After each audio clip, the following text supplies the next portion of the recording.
कावशी केटी news जे पारां ऐलानियल एकता ॾियारे जी तयारियूं बदीन में आख़िरी मरहल में दाख़िल थी वियूं आहिनि। एकता ॾियारे जे हवाले सां औरतुनि जी तंज़ीम सूरमी सथ बदीन पारां हिकु पुरवकार तक़रीब जेमखाना हाल बदीन में कई वई, जंहिंमें औरतुनि वॾे तइदाद में शिरकत कई।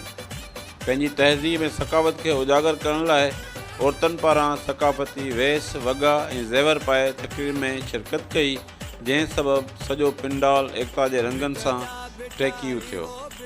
असां सिंधु जा वारिस जीए सिंध जीए असांजो दरिया, जेको अॼुकल्ह दरियानि ते जेको केनाल ठाहिण जो लॻो पियो आहे कमु, उहो उनजी असां तक़रीबन मज़म्मत कयूं था। असां अलॻि अलॻि तंज़ीमनि सां गॾिजी उनजी मज़म्मत कई बि आहे ऐं अॻियां लाइ बि असां मज़म्मत कंदासीं। असां कॾहिं बि सिंधु दरिया ते केनाल न ठहण ॾींदासीं। सिंध जो जेको कल्चर आहे न, उहो ॾाढो वसी आहे। अगरि उन ते असां ॻाल्हाइण लॻूं था त उन में इलाही शयूं थियूं अची वञनि, पर असांजी वॾी ख़ुशी जी ॻाल्हि इहा आहे त असां सॼी दुनिया में पंहिंजे कल्चर जो हिकिड़ो मैसेज ॾियूं था त असां सिंधियुनि जो कुझु सकाफ़त आहे, उहा पाण सॼी दुनिया खे ॾेखारियूं पिया।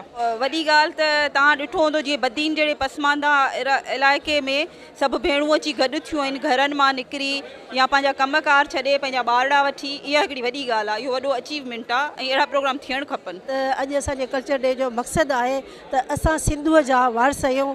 सिंधु असांजे वजूद जो हिकु हिसो आहे ऐं कल्चर जा रंग जेके जदीद आहिनि, जेके असां हिन प्रोग्राम में आणे पंहिंजे यूथ खे, पंहिंजे डिपार्टमेंट खे, पंहिंजे इलाइक़नि खे इहो था ॿुधायूं त असांजो मोहबत कंदड़ इदारो आहे, असांजो मोहबत कंदड़ हीउ सिंध आहे ऐं हीउ जेको कल्चर असांजो आहे उनखे वधीक जेको आहे सो कलर रंग ऐं औरतुनि जे हिन हुनरनि सां वधीक पुरवकार ऐं ख़ूबसूरत करे सघिजे थो। सिंधी सकाफ़त जो असांजो ही मतिलबु ऐं असीं पंहिंजे माना जेको सिंधी सकाफ़त आहे इनखे कुंड कुड़छ में हे ॾेखारणु चाहियूं था त असांखे पंहिंजी सिंध सां ऐं पंहिंजे कल्चर सां केतिरो प्यार आहे। सिंधी सकाफ़त ते हे ॾियारो मल्हाए रहिया आहियूं। तमामु घणी ख़ुशी थी आहे असांखे। ईद जे बराबरि असांजो हीउ ॾींहुं आहे ऐं असां हिन ॾींहं ते असांखे अॼु रखूं ऐं पाण जूं सिंधी सकाफ़त खे उजागर करण जे लाइ ऐं तमामु घणी असांखे ख़ुशी थी आहे हिते। एकता में शरीक औरतुनि जो चवणु हो त असीं औरतूं मर्दनि जीअं सिंधुअ जा वारस आहियूं।